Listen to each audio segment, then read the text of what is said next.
მოგესალმებით ძვირფასო მეგობრებო, ჩვენ ვიმყოფებით ლალიანთიძის საკვირაო სკოლაში. ეს არის პოდკასტი ლალისთან ყავაზე და დღეს ჩემი სტუმარია ნატო საგინაძე, რომელიც არის ბათუმის სახელმწიფო უნივერსიტეტის სამართლისმცოდნეობის ფაკულტეტის სტუდენტი და დღეს ნატო სპეციალურად მოვიყვანე იმაზე სასაუბროთ, რომ მინდოდა მეჩვენებია, მე თვითონაც მაინტერესებს და მინდოდა რომ ჩემს მაყურებელსაც ენახა, თუ როგორ უყურებს დღევანდელი ახალგაზრდები დამოუკიდებლობის დღეს, რა იციან დამოუკიდებლობის დღის შესახებ და როგორია მათი დამოუკიდებულება. ეს დამოუკიდებულება ორნაირი შეიძლება იყოს, არის ინტელექტუალური დამოუკიდებულება, ანუ როგორ აფასებენ ამ მოვლენას და მეორე არის ემოციური დამოუკიდებულება. მართალი გითხრათ, მე ემოციები უფრო მაინტერესებს ამ ეტაპზე, თუმცა ემოციებს ყოველთვის ცოდნა წარმოშობს და სწორედ ამიტომ არის დღეს ნატო ჩემი სტუმარი. ძალიან დიდი მადლობა სტუმრობისთვის. მიხარია, რომ ყავს ასეთი ადამიანები, როგორც შენ ხარ და ისიც მიხარია, რომ არიან შენი სახით არიან ისეთი ადამიანები, რომლებიც ცდილობენ რომ საკუთარი შეხედულებების სხვასაც გააცნონ და მოკლედ ამისი ასპარეზი გაგდღეს და შეგიძლია გამოიყენო. ძალიან დიდი მადლობა. ძალიან დიდი პატივია 26 მაისთან დაკავშირებით თქვენთან მით უმეტეს სტუმრობა. აუცილებლად სწორად და კარგად გამოვიყენებ ამ ასპარეზს. ერთი რაც მინდა, რითაც მინდა რომ დავიწყოთ ნატო საუბარი არის ის, რომ აი მე მაგ შეხება ისტორიის სახელმძღვანელოებთან და ზოგადად აი წიგნებთან, ანუ იმ წიგნებთან, რომლითაც დაწყებითების ბავშვები გადიან, მე-6 კლასამდე კარგად მაქვს ესე თქვათ გადამუშავებული ყველა სახელმძღვანელო და ძალიან გაუცებული დავრჩი, თუდად გაუცებული, რა თქმა უნდა, რომ აღმოვაჩინე, რომ შეფასებითი ნაწილი კი არა, ფაქტებიც კი არ წერია სახელმძღვანელოებში სწორად და აი მე დავიწყე ფიქრი, რომ აი ბავშვი, რომელიც თქვათ ამ სახელმძღვანელოებზე გაიზრდება, ამ ბავშვს რა ცოდნა ექნება საქართველოს ისტორიის შესახებ. ეხლა რა პრობლემა გვაქვს? ერთი რომ პრობლემა გვაქვს ის, რომ კარგად შესწავლილი არ არის საქართველოს ისტორია, ობიექტურად არ აქვს ძალიან ბევრი ინფორმაცია და ძალიან ბევრი წყარო არ არის დამუშავებული საქართველოს ისტორიის შესახებ.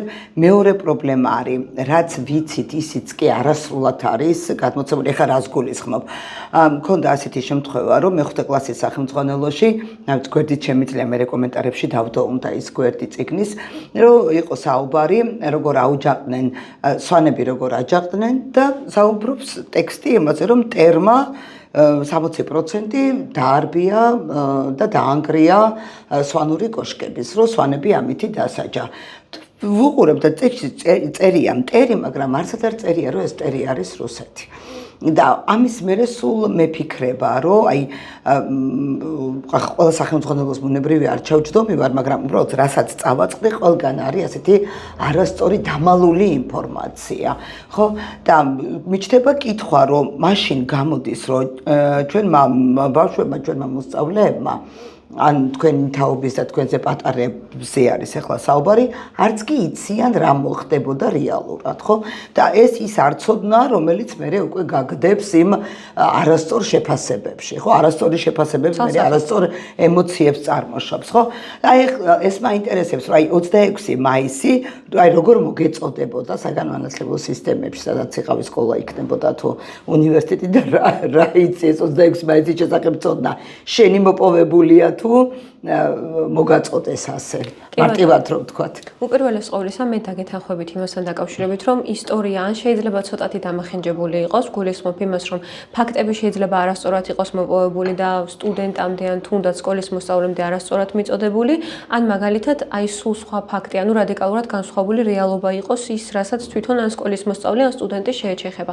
რაც შეეხება ჩემს შემთხვევას 26 მაისთან დაკავშირებით, ინფორმაცია ბუნებრივია, რომ დამოუკიდებლადაც მოვიპოვე, მაგრამ მე მყავდა ძალიან კარგი მასწავლებელი სკოლაშიც და გარდა ამისა რეპეტიტორობის დროსაც ქალბატონი ირმა, ჩემი ისტორიის მასწავლებელი, რომელიც ყოველთვის გვესაუბრებოდა დამოუკიდებლობის დღესთან დაკავშირებით, ცდილობდა რომ მოეწოდებინა სწორი ინფორმაცია, ის რაც რეალურად იყო და არა რაღაც განსხვავებული ობიექტური რეალობა რა. და აქედან გამომდინარე მაქვს ის ინფორმაცია, რაც მომაწოდეს ჩემო სკოლის მასწავლებელმა ერთმა და რეპეტიტორთან როდესაც დავდიოდი იმ მასწავლებელმა მეორემ და რა თქმა უნდა, ახლა ბუნებრივია მეც მიჩნდებოდა სურვილი, რომ რა კომპეტენციაც მქონდა იმ კომპეტენციის ფარგლებში რაღაც კონკრეტული ინფორმაცია მომეძებნა, რომ აი ისტორია არ მცოდნა დამახინჯებულად, ან თუ რაიმეს ვიტყოდი, ეს რაღაც კონკრეტული ნათქვამი ყოფილიყო მართებული, აი თუნდაც ისტორიულადაც, თუნდაც სამართლებრივადაც და ადამიანურ დონეზეც გამართლებული. ხო, მაგრამ ეხლა ნახე რა არის ცოდნას არ აქვს, როდესაც ადამიანი ცოდნას იძენს, იქ იმისი დიფერენცირების უნარი არ აქვს, ხო, რაღაცის შესახებ ამბები იცი, მაგრამ შენ არ გაქვს დაყოფილი, ვთქვათ, ეს სახელმწიფო მოგაწოდა, მასწავლებელმა მოგაწოდა დამოუკიდებლად თუ სადღაც ვთქვათ საკუთარი ინიციატივით მოიპოვე, ხო? და აქედან გამომდინარე შეიძლება შენ ვერც გაგიაზრებინა რა იყოს და 6 მაისი რო არ შეგხვედრა და ვთქვათ კარგი მასწავლებელი და რო არ ხოდეს ვთქვათ დამოუკიდებლად ინფორმაციის მოპოვების უნარი, ხო? თუ გაგიკეთებია, ესე მაინტერესებს. ასე მე თვითონ რო ინფორმაციები მომიძიებია და მაგალითად სხვა რეალობა დამხვედრია? ხო, თუ ყოფილა იქ. კი, მე მაგალითად მინდოდა ყოველთვის რომ რაღაც კონკრეტული ინფორმაციები მომეძებნა და მე თვითონ აი ეს თვითონ მომეძებნა, რასაც ქვია რა, ანუ მე თვითონ გამეგო კონკრეტულად სიახლე, მე თვითონ გადამემოწვევინა შემდეგ მასწავლებელთან, იმიტომ რომ აი არ ვიცი ცუდად არ ვამბობ, მაგრამ სკოლის მოსწავლე როდესაც ვიყავი ან თუნდაც აბიტურიენტი, შენთვის მაინც ავტორიტეტი არის შენზე უფროსი ადამიანი, რომელსაც შენზე მეტი იცის, მაგალითად შენი რეპეტიტორი, შენი სკოლის მასწავლებელი და რასაც ვიძიებდი, არ მინდოდა რომ დეზინფორმაცია ყოფილიყო, იმიტომ რომ მე თუ სადმე გავაზიარებდი ცუდი ინფორმაციას და არასწორს ხომ არ გავაზიარებდი. შესაბამისად მივდიოდი, ვეკითხებოდი ჩემს სკოლის მასწავლებელს, რომ ეს ნამდვილად ასე იყო? ქალბატონო ლამზირამას, ეს ნამდვილად ასე იყო ირმამას? და შესაბამისად რომ მიდასტურებდნენ, რომ არა ეს ასე იყო მაგალითად, ეს ასე უნდა ყოფილიყო, იქ რაღაც ისტორიული თარიღი აკლია პირობითად, იქ რაღაც შეიძლება რომ ეს ისტორია ასე იყოს, მაგრამ რაღაც ბუნდოვანი იყოს, შეფასებითი ნაწილი სულ სხვა იყოს და შესაბამისად მარკვევდნენ მე ამ ფაქტებში და რაღაც ცოდნა მეც თვითონ მოვიგროვე.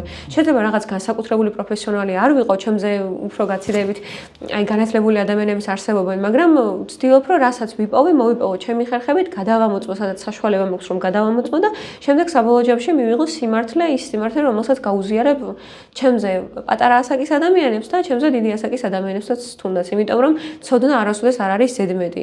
თქვენც ჩემგან ბევრ ამას ისწავლის, მეც თქვენგან ბევრ ამას ვისწავლე ძალიან. ძალიან კარგი. აი ახლა ყველაზე მეტად ის მაინტერესებს, როგორი არის შინაგანი და ემოციური დამოკიდებულება 26 მაისისთან. მე პირადად ვარ მომსწრე, ხო, მთელი ჩემი ისეთი შეგნებული სტუდენტობის პერიოდი, ამით დაახლოებით ჩემი ასაკის ვიყავი, როცა საქართველოს დამოუკიდებლობა გამოცხადდა და ეს დამოუკიდებლობა ზვიად გამსახურდია დამოუკიდებლობის თარიღი. დაამთხვია 9 აპრილს, მაგრამ მოხდა ისე, რომ 1918 წლის 26 მაისის დამოუკიდებლობის აქტის გაახლება მოხდა, ხო? აღდგენა. პირდაპირ ასე აწერია კიდეც, რომ აღდგენა მოხდა. აღდგენის შესახებ აქტი. კი ბატონო. და ეს მე პირველად როგორ გასაგებ ჩემი თაობა მონაწილეობდა რა ამ აღდგენის პროცესში, იმიტომ რომ ჩვენს უჩართული ვიყავით ეროვნულ მოძრაობაში. და რაღაცა დროში ისე ვიყავი რა, ну ეს იყო მონაპოვარი ჩემი თაობის და ჩვეულებრივი თარიღად კი ის არის დამოუკიდებლობის დღე რაღაცა და აი ახლა ეს ბოლო წლებია რაღაცნაირად სხვანაირად მეძვირფასება ეს დღე, იმიტომ რომ ხედავ რომ ჩვენს დამოუკიდებლობას ცოტა საფრთხე აქვს და როგორც ჩანს დამოუკიდებლობა ის არ არის. აი ჩვენ როგორ ვიყავით და რაღაცა ემოციურად მცდარი დამოუკიდებლობა მქონდა პირადად იმის მიმართ, რომ მოვიპოვეთ და ეს ხო მონაპოვარია უკვე და გვაქვს რა და უკვე ჩვენია ეს დამოუკიდებლობის დღე, მაგრამ აი ახლა რაც უფრო წლები გადის, ხვდები რომ მუდმივად დაცვა ჭირდება დღეს და დამოუკიდებლობას და თავისუფლებას ჭირდება მუდმივი ბრძოლა და მუდმივი დაცვა. შენარჩუნება, კი, დამოუკიდებლობა ერთი არის, თუმცა ეს პატარა ამბავი არ არის, როცა ფორმალურად დამოუკიდებელი ხარ, მაგრამ მეორე არის ამ ფორმალურ დამოუკიდებლობას უნდა მოყვებოდეს შინაარსობრივი და ნამდვილი სუვერენიტეტი, ხო? აი თქვენი თაობა როგორ უყურებს ამას, იმიტომ რომ მე მქონია შეხება სტუდენტებთან მუდმივად მაქვს და ხანდახან ისე გრადაციები მაქვს ემოციების, რომ ხანდახან ისეთ ადამიანებს წავაწყდები, მეთქი გვეშველა, შეგვიძლია რომ შვიდად ვიყოთ, იმიტომ რომ ასეთი ადამიანებიც იზრდებიან და ხანდახან არის რომ ისეთ რამეებს ვაწყდები, რომ ცოტა პესიმისტურ მასე განვეწყობი ხოლმე ნოტაზე, რომ აი რა შეიძლება და როგორ შეიძლება ადამიანს ისტორია მიაწოდო ისე, რომ ამ ტიპის აზროვნების საშუალება და ცნობიერება ჩამოუყალიბდეს. ხო, აი ღმერთის წყალობით იშვიათად ვარ მაგ განწყობაზე, მაგრამ მაინც არის ეს. აი თქვენი აზრი მაინტერესებს, რა განსაზღვრავს და რა განაპირობებს ზოგადად პატრიოტიზმისადმი დამოკიდებულებას და ამ პატრიოტიზმის ერთ-ერთი ნაწილი ალბათ ეს არის, ხო, 26 მაისს როგორ ვაფასებთ? კი ბატონო, პატრიოტიზმისადმი დამოკიდებულებას უპირველეს ყოვლისა განსაზღვრავს ის თუ როგორ უყურებს კონკრეტული ადამიანი რაღაც კონკრეტულ მოვლენას. ამ შემთხვევაში 26 მაისი ჩემთვის ერთი ჩვეულებრივი დღე არ არის. იქედან გამომდინარე, რომ თქვენ, როდესაც ეს მოიპოვეთ ჩვენთვის მომავალი თაობისთვის და ჩემ შემდეგ რომ კიდევ მრავალი თაობა წამოვა, ეს თქვენ მოიპოვეთ 8 წლით, ასე რომ თქვა, ძალიან დიდი ბრძოლით, ძალიან დიდი მონდომებით და ახლა ყველაფერი არის ჩვენზე. ანუ სასწორის სპინ ახლა უკვე ჩვენზე არის თუ როგორ შევხედავთ 26 მაისს, როგორ შევხედავთ ჩვენს ქვეყანას, ჩვენი ქვეყნის ღირებულებებს, ჩვენს სტუმართ მასპინძლობას, ასე ვთქვა, ჩვენს ადათ-წესებს, ჩვენს ჩვეულებებს, რაც ჩვენ როგორც ქართველებს გამოგვარჩევს და გვახასიათებს და აი ეს წილი უკვე შემდეგი რაღაც ღირებულებების მოპოვება იქნება, ამ დამოუკიდებლობის შენარჩუნება, დამოუკიდებლობის შესახებ სწორი ინფორმაციების გავრცელება, ეს უკვე ჩვენზეა როგორც ახალ თაობაზე. და მე უპირველეს ყოვლისა ჯერ სანამ კითხავს უფრო კარგად და კონკრეტულად ჩავშლით, თქვენს თაობას გადავხდი ძალიან დიდ მადლობას იმისათვის, რომ ეს მოიპოვეთ და მოგვიტანეთ. ანუ თქვენ გსურდათ, რომ ჩვენ არ ყოფილიყავით ბნელეთში, თქვენ გსურდათ, რომ ჩვენთვის მოგეპოვებინათ ძალიან ბევრი შესაძლებლობა. არა მხოლოდ თქვენთვის, ჩვენთვისაც თქვენთვის რა თქმა უნდა. კი, მაგრამ ეხლა მე როგორც ახალგაზრდა და ახალი თაობა ასე ვაფასებ ამ შემთხვევაში ამ მოვლენას. თქვენ იმ წამს ანუ ახალი ძალა იყავით, ასე რომ ვთქვათ, ჩვენთვის. იმიტომ რომ ბნელეთი არც თქვენ არ გინდოდათ და მიხვდით, რომ თქვენ შვილებსაც არ გინდოდათ, რომ ეს გამოეცადა, რაც იყო მაგალითად სხვაზე დამოუკიდებულება და ამიტომაც გაჩნდა ცნება დამოუკიდებლობა, რომელსაც ჩვენ ვაიგივებთ 26 მაისთან. დღევანდელ თაობას რაც შეეხება, ხომ ყველაზე მთავარია თუ როგორ უყურებს ჩემნაირი სტუდენტი მაგალითად ან ჩემზე უპირატესი სტუდენტი განათლებით, გონიერებით, ნიჭიერებით და ასე შემდეგ. პასუხი არის ძალიან მარტივი და ჭეშმარიტი. დღევანდელობა არის გულანთებული. მე მაინც ვისაც ხვდები, თუნდაც სკოლის მოსწავლეს, თუნდაც ჩემნაირ ახალგაზრდობას, ასე რომ ვთქვათ, სტუდენტების სახით, ყველა არის ძალიან პატრიოტი. ყველას ძალიან უყვარს ქვეყანა და ყველა განსხვავებულად იქცევა. ანუ შეიძლება მე ქვეყნის სიყვარულს გამოვხატოდე რაღაც კონკრეტული საჯარო გამოსვლით. ან შეიძლება აი აქ საუბრით, მაგრამ სხვა ადამიანი უფრო სასიკეთო საქმეს აკეთებს შეიძლება. ამიტომ ყველას გვაქვს სხვადასხვანაირი ხედვა ჩვენი ქვეყნის სიყვარულთან დაკავშირებით. შეიძლება ვიღაცამ ლექსი მიუძღვნას, შეიძლება ვიღაცამ მისი შემოქმედება ქვეყანას დაუთმოს, შეიძლება მისი ცხოვრება ქვეყანას შესწიროს, როდესაც სავალდებულო სამხედრო სამსახურს ნებაყოფლობით გაივლის მაგალითად. ამიტომ ეს მიდგომა არის ინდივიდუალური, ემოციური დამოუკიდებლობა, უკაცრავად დამოუკიდებლობა, აი იმდენად აღელვებული ვარ და იმდენად ბედნიერი ვარ ამ ქვეყნით და ზოგადად 26 მაისით, რომ უბრალოდ შეიძლება რომ სიტყვა სხვანაირად წარმოვთქვა ხოლმე. აი იმდენად საოცარია ეს დღე, რომ არ ვიცი, ძალიან გულანთებული, შინაგანი რწმენით გაჯერებული და მომავლის იმედით განსხილოსნებული. შეიძლება რომ მე ასე შევაფასო 26 მაისი, როგორც ჩემი პიროვნული გადმოსახედიდან, იმავდროულად სხვა სტუდენტების. ნუ შეიძლება ყველაზე მე ვერ ვისაუბრო, რა თქმა უნდა, ყველა ადამიანის აზრი, შეხედულება, მსოფლმხედველობა, მე როგორც ერთ ნატო საგინაძის ვერ მეწოდინება, მაგრამ როგორც ასეთი უმრავლესობის აზრი, ასე რომ ვთქვათ, და შეხედულება არის ის, რომ ყველა გულანთებული უყურებს დღევანდელ დღეს 26 მაისს განსაკუთრებით, იმიტომ რომ არის ჩვენი ქვეყნის დამოუკიდებლობის დღე და მომავლის იმედით ყველა არის დადებითად გაჯერებული. ყველა სჯერა, რომ ჩვენ ვიქნებით ნამდვილად დამოუკიდებელი, ნამდვილად დამოუკიდებელი ადამიანები და რაც თავარია, ყველაზე მეტად ლაღები და თავისუფლები ამ სიტყვის პირდაპირ თუ ირიბი გაგებით.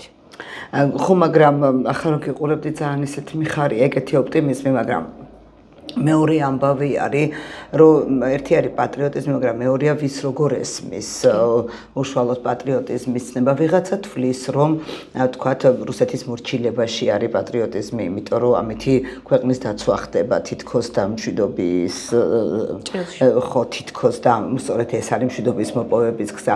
ვიღაცა თვლის, რომ თქვათ რაღაც საკუთარი საქმის კეთებაში არის თქვათ პატრიოტიზმი. ვიღაცა თვლის, რომ რაღაცა ტიპის კავშირებში, ანუ საერთაშორისო კავშირების გაძლიერებაში არის პატრიოტიზმი და საქმე ის არის, რომ იზოლაციონიზმი არის ის ერთადერთი გზა, რომელსაც მიმართავს თითქოს და ურაპატრიოტები, ხო? ანუ ეგ არის ზუსტად პრობლემა, რომ პატრიოტიზმს ეძახიან იმას, რომ კარგი დამოკიდებულება უნდა გქონდეს.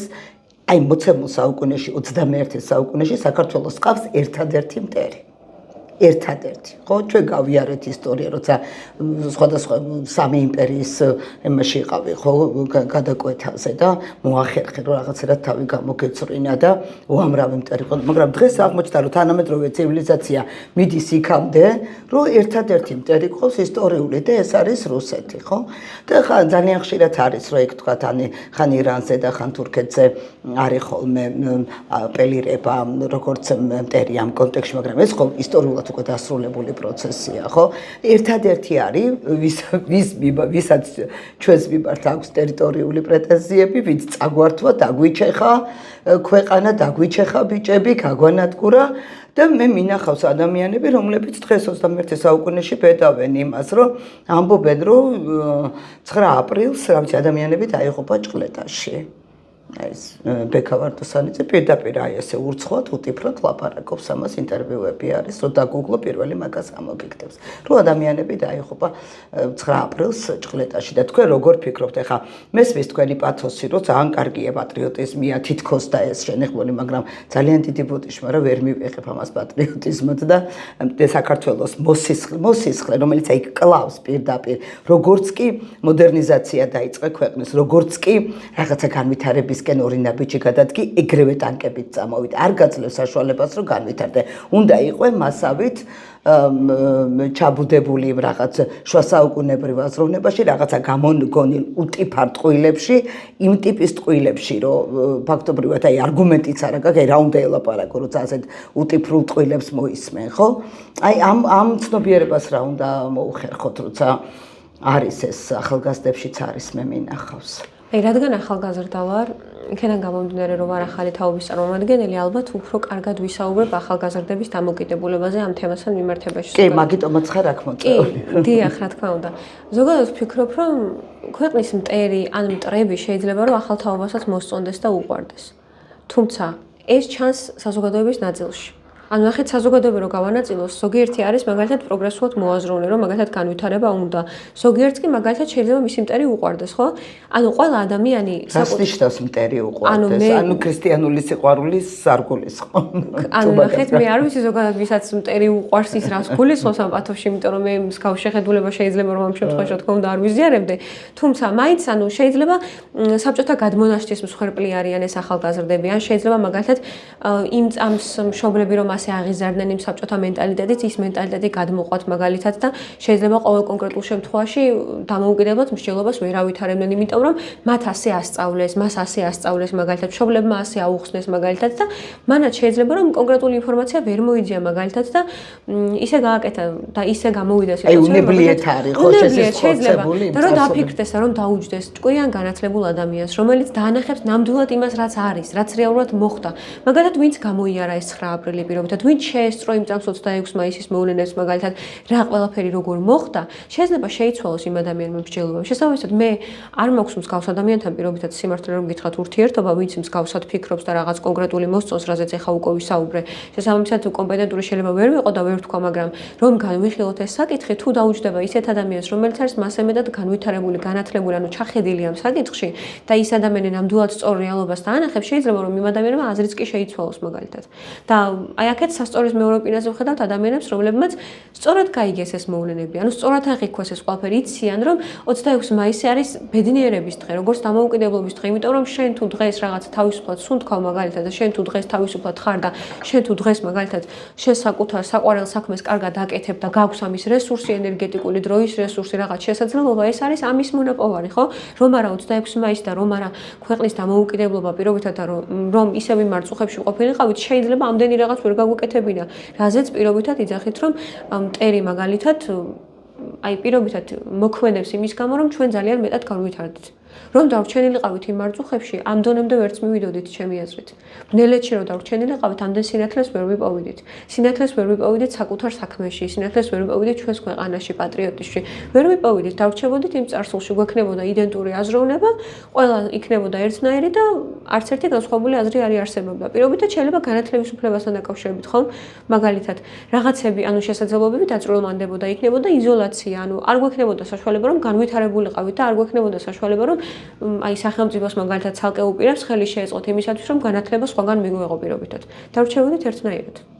ხო, მაგრამ თქვენ თვლით, რომ ეხა განათლების უფლება თქვენი ხელშეუხებელია დღევანდელობაში მოცემულ სიტუაციაში? მე აღნიშნულ კანონს, რომელიც ახლა გამოვიდა, ასე რომ ვთქვათ და მალე ასე რომ ვთქვათ ფართო მასებისთვის იქნება მისაწვდომი, ჯერ დეტალურად ვერ გავეცანი, შესაბამისად არ არსებობს და რას გაეცნო? ხო. 4 გვერდიანი არა. ხო, და შესაბამისად, როდესაც არ გავცნობილ ვარ კონკრეტულ საკითხს, რაღაცა თავს ვერ გამოვიდე პირობითად რომ გითხრათ და ვერ ვიტყვი რომ რაღაც შეიძლება განსხვავებულად შეიცვალოს, მაგრამ თუ ჩვენ ავიღებთ იმ მოცემულობას, რომელიც მე შემეხება როგორც სტუდენტს, რომელიც ახლა მესამე კურსია და ბაკალავრიატზეა და მეოთხე კურსს ჩვეულებრივად დაასრულებს, ეს კარგია. ანუ მე ეს ცვლილება არ შემეხო, რომ 3 წლიანი გახდა პირობითად, აი ამ თემით რომ დავიწყოთ საუბარი და გავაგრძელოთ, მაგრამ მაგისტრატურას პლუს წესითა და რიგით დოქტორანტურა უნდა იყოს 1+1 მოდელი, მე ამას დადებითად ვაფასებ, იმიტომ რომ მე შემეძლება რომ მაგისტრატურას რა თქმა უნდა გავიარო ის 1 წელი ვისწავლო, შემდეგ დავიწყო დოქტორანტურა თუ ამის ინტერესი მაქვს, ანუ 2 წელში მოვაქციო ეს ყველაფერი და შემდეგ სულ სხვა მასშტაბებზე გავიდე, თუ კი მაგალითად მივხვდები რომ ამის შესაძლებლობა მაქვს მე, ან ჩემს ტვინს, ან მაგალითად მაქვს ენერგეტიკული რესურსი ამასთან დაკავშირებით. და დოქტორანტურა 1 წლიანი არ არის. თუ ეს დოქტორანტურაც 1 წლიანია. ასე გაქვთ ინფორმაცია. ასეთი ინფორმაცია არის. შესაბამისად, აი ნახეთ, მეც არ მინდა ხა დეზინფორმაციაზე სასაუბროთ მოვედით, დღევანდელი ქვეყნის დამოუკიდებლობის დღესთან დაკავშირებით სასაუბროთ მოვედით და აი დეზინფორმაციას ამ შემთხვევაში მე ვერ გავარცხნევ. ეს დოქტორანტურა 3 წლიანია და ჯერ ერთი და მე 1 წელიწადში, რა ვიცი, არ მგონია რომ დოქტორანტურის მომხრე იყოს ვინმე 1 წელიწადში მიღებული კვალიფიკაცია. აი ნახეთ, ამიტომაც არ მინდოდა რომ დეზინფორმაცია. კარგი, ნატალი, რა მაინტერესებს იცი? აი თქვენ თუ წაწყდომი ხარ ისეთ რაღაცას, რომ აი ხო არის არა რაღაცა შენი მსოფლმხედველობრივი ბადე გაქვს, რაღაცა დამოკიდებულებების შეფასებითი ნაწილი გაქვს ამ თუ იმ მოვლენასთან, აი რადიკალურად შეგან განსხვავებულად მოაზროვნე ადამიანები თუ შეგხვედრია შენ სივრცეში და შენს სამეგობრო წრეში. როგორ იქცევი ხოლმე ასეთ დროს მაინტერესებს. ნახეთ, ჩემი სამეგობრო წრე ძირითადად იმ ღირებულებებს ეფუძნება, რომელსაც მე. ანუ იმ მსჯელობებს იზიარებს, რომელსაც მე. მაგრამ ხა, საახლობლო სანაცნობო წრეში, აი უნივერსიტეტში ძალიან ბევრი ადამიანთან გვაქვს შეხება, ხო, მეც, თქვენც, რა თქმა უნდა, არსებობენ განსხვავებული ადამიანები. უბრალოდ მე ვცდილობ, რომ ჩემი მსჯელობა გავაზიარო, ის რაც მე რეალურად მაქვს. მაგრამ ხა, შეიძლება იმ ადამიანმა არ გაიზიაროს ჩემი მსჯელობა, ხო, ამასთან დაკავშირებით ხა განსხვავებულად არ ვიქცევი, ანუ მე უბრალოდ ჩემს გადმოსახეთს უზიარებ იმ ადამიანს, მოუწოდებ იმისკენ, რომ ეს ფაქტები მე როგორც აღვიქვი, მან ისე აღიქვა ზუსტად, მე როგორც კონკრეტულ შემთხვევაში დავანახე ეს რეალობა, ეს სიმართლე და მე ვეუბნები, რომ შენ თვითონ შენს გადმოსახეთს დააკვირდი, ასე რომ ვთქვათ და მიხვდი, გაიაზრე სიმართლე, რა შეიძლება იყოს სიმართლე. და თქვენ არ გინახავთ ხო ისეთი ადამიანები, რომლებიც აი რუსეთს პირდაპირ მნიშვნელობით რო ეტრფიან, როდესაც ევროპას მიიჩნევენ, რომ ევროპული გზა არ არის სწორი და თითქოს ჩვენ სახელმწიფოს სწორი გზა აქვს აღებული, როცა იზოლაციონიზმის პრინციპს აწყდება და თვითონ ძალიან კარგად იღებს იმ სიკეთეებს, რაც ევროპაშია, მოგზაურობს ევროპაში, რაღაცა გრანტებსაც იღებს, ძალიან კარგად გრძნობ თავს. ეს არ გინახავთ თქვენს გარშემო? კი, რა თქმა უნდა, ჩანს ეს სივრცე. უბრალოდ, ევროპას მე არ მივიჩნევ როგორც ასეთი შესაძლებლობების ჩამკეტს. პირიქით, ანუ, ჩემთვის როგორც ახალგაზრდისთვის ძალიან მნიშვნელოვანი არის უცხოური განათლება. უპირველეს ყოვლისა, განათლებით რომ დავიწყოთ სხვა ბენეფიტებს რომ თავი დავანებოთ. და შესაბამისად, არ ვიცი, ყველა ადამიანი საკუთარ განაწყვეტილებაზე თვითონ აგებს პასუხს, თუმცა ჩემთვის როგორც სტუდენტისთვის და ჩემთვის როგორც ახალგაზრდა თაობის წარმომადგენლისთვის ევროპა რაღაც კარის ჩამკეტი არ არის. ანუ ესე მე კონკრეტულ შემთხვევაში არ მივიჩნევ. რა არის ჩემთვის ევროპა? ევროპა არის ჩემთვის ბედნიერების ინდექსი, ასე რომ ვთქვათ, ნებისმიერი მიმართულებით. ეს შეიძლება იყოს განათლების უფლება პირობითად, აი სხვა სოციალური სფეროები, შეიძლება ჯანმრთელობის უფლება. იმიტომ რომ მე მივიჩნევ, რომ ვთქვათ, იქ ჩატარებული ოპერაცია პირობითად, ან იქ ჩატარებული რაიმე სახის გამოკვლევა და მკურნალობა ჩემთვის უფრო მეტად სანდოა, ვიდრე შეიძლება აი პირობითად საქართველოს რეალობაზე გასული და საქართველოში ჩატარებული მე თავადაც აი ვცდილობ, რომ გადავამოწმო კონკრეტულ შემთხვევაში რაღაც ანალიზების პასუხები იქნება, რაღაც კონკრეტული რაზეც ხელი მიმიწვდება და საშუალება მექნება, ვცდილობ, რომ გადავამოწმო, რომ ანუ სანდოების ხარისხი იქ მოკლედ რომ გიხართ, უფრო მეტია ჩემთვის. სამწუხაროდ შეიძლება მიმართულებით საქართველოს არ იყოს განვითარებული, მაგრამ ვფიქრობ, თუ სტუდენტები საკმარის საქმეს გავაკეთებს, თუ მაგალითად უფრო მეტ შესაძლებლობას გავუხსნით საკუთარ თავს და შევეცდებით, რომ უფრო მეტი წყარო ამოვიკითხოთ, ინფორმაცია ასე ვთქვათ, მივიღოთ, ჩვენ თვითონაც რაღაცა შევქმნათ, შეიძლება რომ ჩვენი საკუთარი რეალობა დაიხვეწოს უფრო ამ მიმართულებით და ღმერთმა დაგვიფაროს კი არა, ღმერთმა გაათენოს ის დღე, როდესაც ჩვენ ვიტყვით, რომ აი დღევანდელი საქართველოს რეალობა თუნდაც ჯანდაცვის მიმართულებით, თუნდაც ჯანმრთელობის დაცვის მიმართულებით, განათლების მიმართულებით არის, რა თქმა უნდა, უპირველესი და მართლა ქვეყნის მოდელი, ანუ სხვა ქვეყნებისთვის მოდელი. მე ამაზე ვოცნებობ სიმართლე გითხრათ და მე როგორც ერთ სტუდენტს, რაც შემიძლია, ნამდვილად ყველაფერს გავაკეთებ ამისთვის. და ეს ახლა რა კანონმდებლობებიც არის და ჩვენს გარშემო რაც ხდება, მithumetes ახლა თქვენ დამართლი სტუდენტი ხართ, ხო? არ გაძლევთ იმის შიშის წინაპირობას, რომ ის რაც ჩვენს ქვეყანაში ხდება, სწორედ ამ ევროპული ფასეულობების, ღირებულების და ევროპული გზის ჩაკეტვა, ამის განცდა არა გაქვთ, ხო? განცდა მეუფლება სიმართლე რო გითხრათ, იმიტომ რომ რაც სტუდენტების უმრავლესობისთვის და ჩემთვის როგორც ერთ-ერთი სტუდენტისთვის კარგი იქნება, არ მსურს რომ ჩემს ქვეყანას ის მოშორდეს. ასე რომ ვთქვათ, ის უცხოური განათლება, ის უცხოური გამოცდილება, ანუ არ მსურს რომ ეს მოშორდეს, იმიტომ რომ საქართველოს ჩემთვის არის შესაძლებლობების ზღვარი მართალია. იმიტომ რომ საქართველოს ყავს განათლებული ახალგაზრდობა.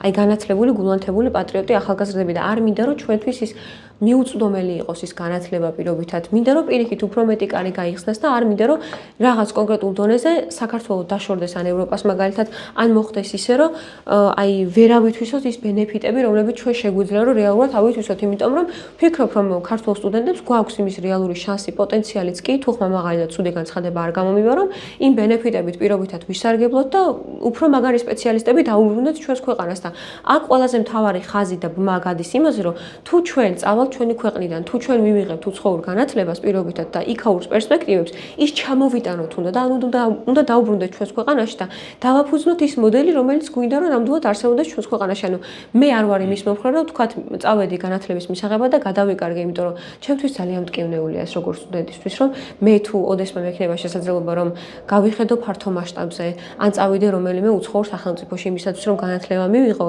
და მე რომ არ დავბრუნდე, უბრალოდ დანაკლისის შეგრძნება მექნება, იმიტომ რომ თავს ყოველთვის ვახსენებ, რომ ვინ ვარ მე, საიდან დავიწყე მე, რა არის ჩემი ისტორიული ფესვები, რა არის ჩემი ისტორიული ნარკვევი, საიდან მოვედი მე და მინდა რომ ჩემს ქვეყანას ეს ყველაფერი, რაც ჩემმა ქვეყანამ ჩემთვის თუნდაც 26 მაისის გათვალისწინებით გააკეთა, ეს მინდა რომ დავუბრუნო. მიხვდით, რას გულისხმობ?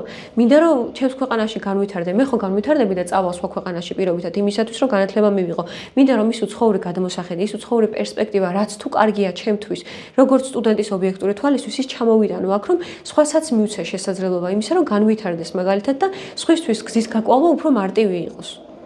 ხო, მაგრამ ეხლა მეორე ამბავია, როდესაც ასეთი ან საგანმანათლებლო ან რაღაცა შეიძლება შრომით ემიგრაციაში ან რაღაცაში როცა მიდიხარ, ფაქტობრივად შეიძლება ქვეყანამ დაგიკეტა უკვე გზა, რომ მიიღო შენი ქვეყნის პოლიტიკურ ცხოვრებაში მონაწილეობა, ხო? ანუ ემიგრანტებს არ აქვს ხმის მიცემის უფლება ადგილზე, იმისათვის რომ ხმა მისცენ არჩევნებში უნდა ჩამოვიდნენ საქართველოში, რაც ხშირ შემთხვევაში თითქმის შეუძლებელია, ხო? ასეთი შეზღუდვები არანაირ გავლენებს არ ახდენს, როგორ ფიქრობ? და ეს არ მეტყველებს იმაზე, რომ ძალიან დიდი პრობლემის წინაშე ვდგავართ. პრობლემა არის ცალსახად და რა არის გეტყვით, ანუ ნახეთ, ყველაზე მთავარი ძველი მოდელით რომ გავიხსენოთ არჩევნების, ხომ არსებობდა ის, რომ მაგალითად უბნები იხსნებოდა იმ ადამიანებისთვის, რომლებიც იყვნენ, რა თქმა უნდა, ანუ მოქალაქეობა შეიძლება სხვა ქვეყნისაც ჰქონდათ მიღებული, მაგალითად შეიძლება ორმაგი მოქალაქეობა, მაგრამ იყვნენ ქართველები, საქართველოს მოქალაქეები და იქ აძლევდნენ ხმას. მაგრამ იმედი მაქვს, რომ ის მაინც შენარჩუნდება და ის მაინც დარჩება, რომ ვისაც ნამდვილად სურს, რომ არჩევნებში მიიღოს მონაწილეობა, შეასრულოს მისი სამოქალაქო პასუხისმგებლობა და დააფიქსიროს ის ერთი ხმა, რომელიც რა თქმა უნდა მნიშვნელოვანია, ის ჩამობრძანდეს აქ და ვფიქრობ, რომ ეს კავშირი არ უნდა გაწდეს. ხო, მაგრამ ეს ჩამოსვლა ხო ხარჯებთან არის დაკავშირებული და ეს ადამიანები ხო იქ იმისთვის არ არიან წასული. კი, რა თქმა უნდა, ეს სასახად მაგას მე ვიაზრებ, უბრალოდ ყველაზე მთავარი არის ის, რომ ისევ ჩვენმა სახელმწიფომ უზრუნველყოს ის, რომ თუ ვინმეს ნამდვილად რეალურად სურს, რომ ხმა მისცეს აქ და იქ რადგანაც არ იხსნება უბნები, თქვენ როგორც ბრძანეთ, ჩამობრძანდნენ აქ და აქ მისცენ ხმა. ეს რა თქმა უნდა რთული იქნება, მაგრამ სახელმწიფო უნდა შეეხიდოს ამასთან დაკავშირებით. რომ ეს არ მოხდეს. აჭირდებათ ემიგრანტების ხმები. სახელმწიფო თვითონ დაბლოკა, ხელს როგორ შეუწყობს. იქნება ადამიანური რესურსებით მაინც, იმიტომ რომ ძალიან რთულია, ძალიან რთული სახელმწიფო ზუსტად ეს გააკეთა, რომ სახელმწიფოს არ უნდა და რომ იმ ადამიანებს ხმა მიეცათ არჩევნებში. და ყველანაირად გაართულა, ხო, ხელოვნურად. ძალიან რთული. ნამდვილად. ამას რა მე ანუ ძალიან მწყინს ეს მსგავსი ფაქტი, რა თქმა უნდა. უბრალოდ შეიძლება რომ მაგალითად თუ რაიმე სახის სხვა მხარდაჭერას ვერ უგზნობთ, ისევ ადამიანები გაერთიანდნენ და პირობითად როგორც ეხლა ხდება დიუშენის დაავადებულ ბავშვებთან მიმართებაში, ხო? ძალიან კარგი ბავშვები არის. სიცოცხლის უფლება ფაქტობრივად აი რაღაც ერთმა ჯგუფმა ახალგაზრდების ხო როგორი კარგი საქმე გააკეთა და მე ველოდები რომ ბათუმის უნივერსიტეტის სტუდენტებიც შეუერთდებიან და რაღაცას მოიფიქრებენ მაგ მიმართულებით ხო აუცილებლად რომ აუცილებლად უნდა გააკეთოთ რაღაცა ისეთი და მეც რაღაც მოგეხმარები და მოდი აქედანაც მოუწოდოთ ხო საკმაოდ დიდი თანხა არის შეგროვილი მეც ჩემს პირად გვერდზე უნდა გავაზიარო და ძალიან კარგი იქნება ხო რა გზები და რა საშუალებითაც შეგვიძლია ყველას პრინციპში არც არავის არ ჭირდება მოწოდება ყველა ადამიანი თვითონ არის ამ ამბავს თავაწყვეტს და ევროპაში წასულმა და ამერიკაში წასულმა ემიგრანტებმაც გამოხატეს სურვილი რომ დახმარებოდნენ ამ ბავშვებს და მგონია რომ ეს არის ყველაზე კარგი რაღაცა. დახმარება ყოველთვის ყველაზე კარგია და თუ კი რაიმე შეგვიძლია რომ გავაკეთოთ, აუცილებლად უნდა გავაკეთოთ, იმიტომ რომ მაგრამ როგორ ფიქრობ, სახელმწიფოს არ შეეძლო რომ თქვათ ეს თანხები გამოეყო ბავშვების სწავლისთვის? კი, რა თქმა უნდა შესაძლებელი იქნებოდა, ხა შეიძლება ბიუჯეტის ჭრილში და ნაწილში მე რა თქმა უნდა ჩახედული ვერ ვიყო, მაგრამ აუცილებლად შესაძლებელი იქნება, თუმცა აი როგორც იურისტი, ხო შეგვიძლია რა ჩვენ სახელმწიფო ჩვენ ვართ სახელმწიფოს სახადების გადამხდელები არა და თუ კი ჩვენ ვთხოვთ სახელმწიფოს რომ დააფინანსოს ამ ბავშვების წამალი რატო არა ვერ ვახდეთ და ვერანაირად ვერ მოვახდინეთ ზემოქმედება ისეთი კანონმდებლობა გვაქვს რომ ვერ ვახდეთ ზემოქმედებას ხელისუფლებაზე რომ ეს გააკეთონ მაშინ როცა ჩვენ გვყავს ხელისუფლების წარმომადგენლები რაღაც წარმატებული პრემიერები, რომლებსაც სახში უდებთ სოდები და მილიონები, ხო? და ამ პირობებში ჩვენ არ აქვს იმისი ბერკეტი, რომ სახელმწიფოს რაღაც მოვთხოვოთ. ძალიან რთულია ეს ყოველივე, რა თქმა უნდა. თუმცა კარგია რომ საზოგადოება აქტიურობს ამ მიმართულებით. ერთადერთი ეგ არის კარგი ხო რომ ამით ცნობიერება უფრო იმაღლებს. კარგია, იმ კუთხით კარგია რომ საზოგადოება ამ შემთხვევაში მე ვფიქრობ რომ აი ასეთ მომენტებში, კრიტიკული მომენტები, როდესაც უდგებათ ადამიანებს, მაგალითად ბავშვებს ამ შემთხვევაში, რომლებიც სინდრომით არიან დაავადებულები და სჭირდებათ წამლები, ამ შემთხვევაში ერთიანდება, რა თქმა უნდა. კონკრეტულ შემთხვევაში საზოგადოება, ვისაც რა თქმა უნდა ამის სურვილი აქვს, იმიტომ რომ ხომ ყველაფერი ნებაყოფლობითია, ვისაც არ აქვს სურვილი, შეიძლება რომ ეს რაღაც არ გააკეთოს, მაგრამ კარგია რომ ამდენი ადამიანი და ამდენი ლარი არის იმისთვის, რომ ამ ბავშვებმა იცხოვრონ, იცოცხლონ, ისე ჩაეხუტონ მშობლებს, როგორც სურს და აი ეს ყველაფერი დადებით პოზიტიურ ემოციას ქმნის საბოლოო ჯამში. რა დადებით პოზიტიურ ემოციაზე ლაპარაკობ? არა, ყოფნა არ ყოფნის საკითხით გასადამიანად. კი, მე ნახეთ, სხვა რაღაცას ვხვნი, ანუ ცუდად არაფერს ავსვენ, უბრალოდ გულისხმობ იმას, რომ ვხედავ გულანთებულ ერთიანობას. რომლის ნაწილიც მინდა მე ვიყო და თუ კი მე შემიძლია რომ მაგალითად რაიმე გავაკეთო იმ ბავშვისთვის რომელიც არის ჩვენი ნაწილი რომელიც არის ჩვენი ქვეყნის ნაწილი მე ამისთვის მართლა ყველაფერს გავაკეთებ წეღანას ვთქვი რომ მე მზად ვარ რომ თუ რაიმე შემიძლია ოდესმე რაიმე შემეძლება რა თქმა უნდა მივიღო მონაწილეობა და თუ მე დავინახავ რომ იმ ჩემი ჩარეცხული 1 ლარით 2 ლარით თუ რაც შემეძლება იმ წამს რომ გავაკეთო ის ბავშვი დედას ჩაეხუტება იმ ბავშვს უფრო მეტად სიცოცხლის სურვილი წყურვილი გაუხვიძდება და გაიღვიძებს უფრო მეტად ეს ჩემთვის ძალიან ბედნიერი იქნება მაგრამ რა თქმა უნდა რომ იტანჯებიან ეს ძალიან ცუდია ქალბატონო. ცხადია, იმიტომ რომ დამოუკიდებლობა გჭირდება იმისთვის, რომ ვიცოცხლოთ და იმისთვის, რომ ვიყოთ ბედნიერები. აი მე ჩემს საკვირაო სკოლის მოსწავლეებს გავაკეთებინე საქართველოს დამოუკიდებლობის აქტის რაღაცა შენარჩუნების აქტივობა და ისეთ სიმბოლურად გავაკეთეთ ეს აქტი და ბავშვებმა დაწერეს, რომ ჩვენ გვინდა სახელმწიფო იმისთვის, რომ ვიყოთ ბედნიერები. მაგრამ ბედნიერი რო იყო პირველ რიგში უნდა იყო ცოცხალი. კი, რა თქმა უნდა. ეგ არის ეგ. წეღანას ბედნიერების ინდექსი ვახსენეთ ასე ვთქვათ, აი რაღაცა ისე დაემთხვა ლოგიკურად, რომ დაკავშირდა ბავშვების მსჯელობა შემსჯელობასთან. მოდი გადაწიეთ, მაგრამ აჩვენეთ ჩვენ წარმოდგენილი ვართ აი ასეთი ხო სიმბოლურად გვინდოდა მეც და ნატოსაც რომ საქართველოს დროშის გამოსახულებით ყოფილიყავით წარმოდგენილი დღეს ამ პოდკასტში და მე მინდა გითხრა რომ აი ეს დროშები გაკეთებული არის ზურაბ ჭავჭანიძის მიერ და მან მაჩუქა და დღეს პირობითად გავიკეთე ეს სიმბოლურად გავიკეთე იმიტომ რომ ზურაბ ჭავჭანიძე არის ის ბათუმელი მედროშე რომელიც ახლა ამ წუთას არის პოლიტპატიმარი არის დაკავებული აბსოლუტურად უსაფუძვლოდ აბსოლუტურად ყველანაირი არგუმენტაციის გარეშე უბრალოდ იმიტომ რომ დროშებით იდგა იქ და მის დროშა რომელიც მას ეჭერა ეხლა ბათუმში არის ხოლმე და იქ როცა ყველა საღამოს იმართება აქციები უწყვეტი აქცია, სხვათა შორის იქ არის გამოფენილი ის დროშა, რომელიც ზურაბ ჭავჭანიძეს ეჭირა და ეს არის მის მიერ გაკეთებული და რაღაცა ძალიან მესიყვარულება და იმიტომაც არის რომ დღეს გავიკეთე ეს ისა. მე მინდა რომ ეს დამოკიდებულება ეს ერთი არის, როდესაც ემოციურად უყურებ ამ ამბავს, მაგრამ ამ ყველაფრის უკან უნდა იყოს რაღაცა ტიპის შეუპოვრობა, იმიტომ რომ დამოუკიდებლობა მართლა ის არის, რომ შენ უნდა გქონდეს თავიდან ბოლომდე გააზრებული არა უბრალოდ ის, რომ უბრალოდ ხარ შენ პიროვნულად დღეს აქ ამ წუთას და ამ ქვეყანაში, არამედ ის რომ შენ ხარ აქ ამ წუთას და ამ ქვეყანაში, ეს არის წყალობა, ერთგვარი წყალობა და მეორე მხრივ ვალდებულება, რომ შენ უნდა გააკეთო ის, რომ გააცნობიერო, რისთვის ხარ, საიდან მოდიხარ, რა დამოკიდებულებები გაქვს ამ სამყაროსთან და მე ვისურვებდი, რომ ჩვენს ახალგაზრდებს გქონდეს ის ინდიკატორები, შინაგანი, რაც ამ საბჭოთა აზროვნებისგან გამიჩნავს. აი მე ამდენი წლის მანძილზე ალბათ თან ჩვენ ხო გარდამავალი თაობა ვართ ხო საბჭოთა კავშირის პერიოდში ჩამოვყალიბდი და მე მუდმივად მომიწია რაღაცა რეფლექსიები ამაზე, რომ აი რა იყო მართლა ეს საბჭოთა კავშირი და რაღაცა ეტაპობრივად ჩემი ცხოვრების სხვადასხვა ეტაპზე ვაკეთებდი ჩემეულ დასკვნებს, რომ აი როგორ უნდა გამოვიცნო ჩემ თავშიც, არა მხოლოდ ჩემ თავშიც, როგორ უნდა გამოვიცნო საბჭოთა აზროვნება და რა არის ის, რაც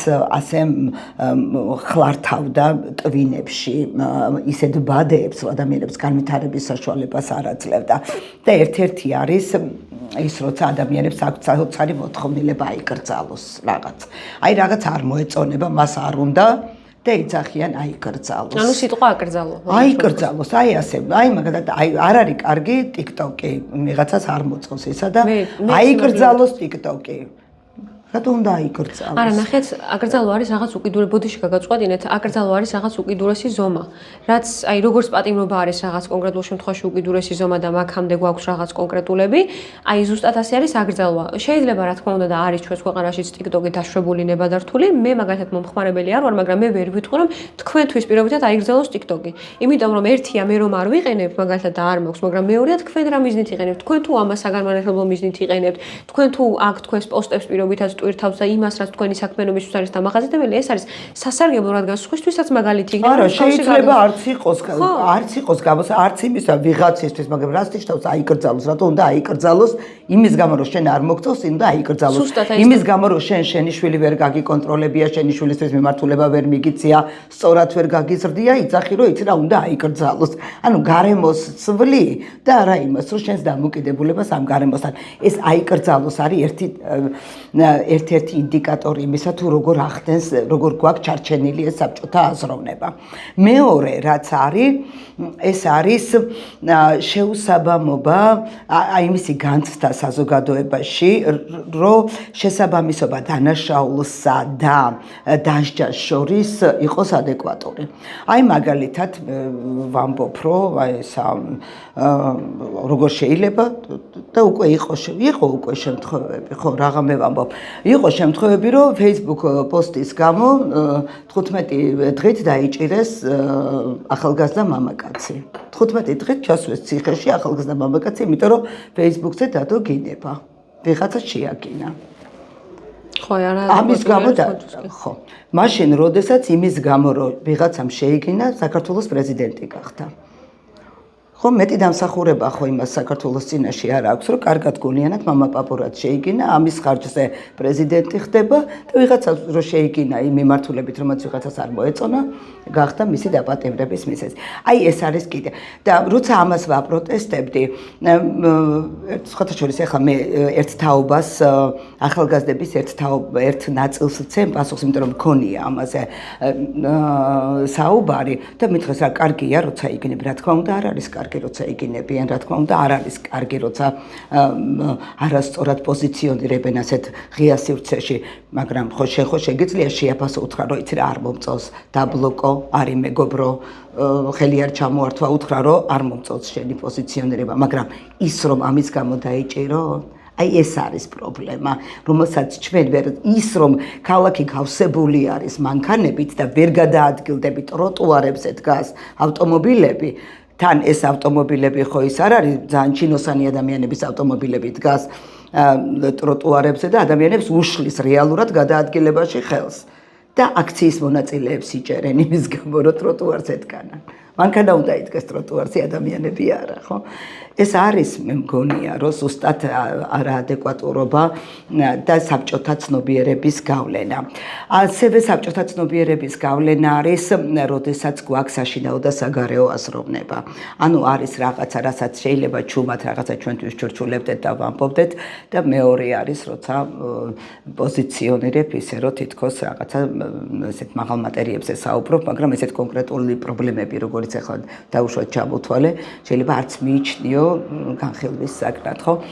ანუ ეს ინდიკატორები არის ძალიან მნიშვნელოვანი ჩემი აზრით ჩვენი ცხოვრების ნაწილები ამ რაღაცებისგან შედგება და ამას ჭირდება ალბათ გააზრება, გაცნობიერება, ალბათ აი ეს საბჭოთა მემკვიდრეობის კვლევებიც რო ტარდება, მხოლოდ ისტორიული ფაქტების დონეზე, არა აი მენტალობის და ცნობიერების დონეზეც უნდა გავაკეთოთ ალბათ ეს დასკვნები, იმიტომ რომ მე აი როგორც შენ თქვი, ხო, გადაედის მე თაობიდან თაობაზე, მე ფრაზდებით რაღაცაზე უნდა ავკრძალოთ ის შეიკინა მოსაკლავია და ჩამოსახჯობია, დასაჭერია, ხო?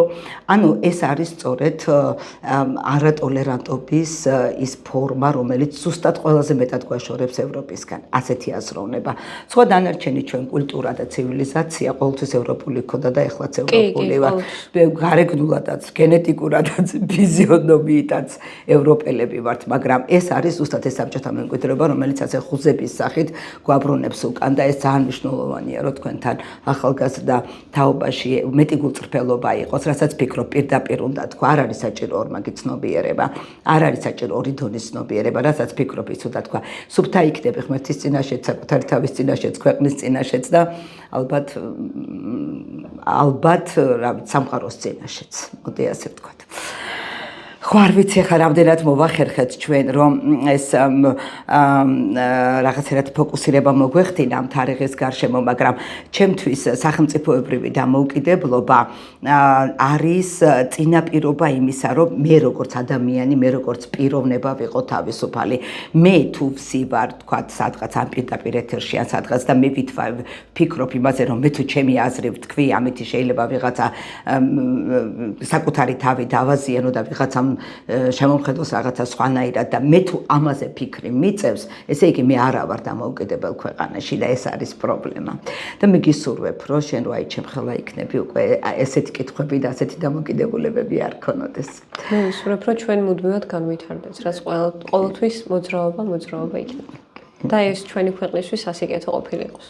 და თითოეული ახალგაზრდისთვისაც რა თქმა უნდა. ყავა რა არის შენთვის, იმიტომ რომ ჩემი პოდკასტის ფინალური ნაწილი ყოველთვის არის რაღაცა ტიპის ის რა ქვია, საუბარი ყავის შესახებ და ჩემი თაობა, ესე იგი ჩვენ რომელი თაობა ვართ, იცით, დედები რო გვაძლევდნენ და ესე გვაბქვევინებდნენ იმით. საბქვავში რომ საბქვავით რომ ვაბქვევდით ყავას და მე ჩვენი დაბქვეული ყავით რომ მასპინძლობდით სტუმრებს და თქვენთვის რა არის ყავა? მე დაბქვეული ყავის თაობა ნამდვილად არ ვარ რო გითხრათ.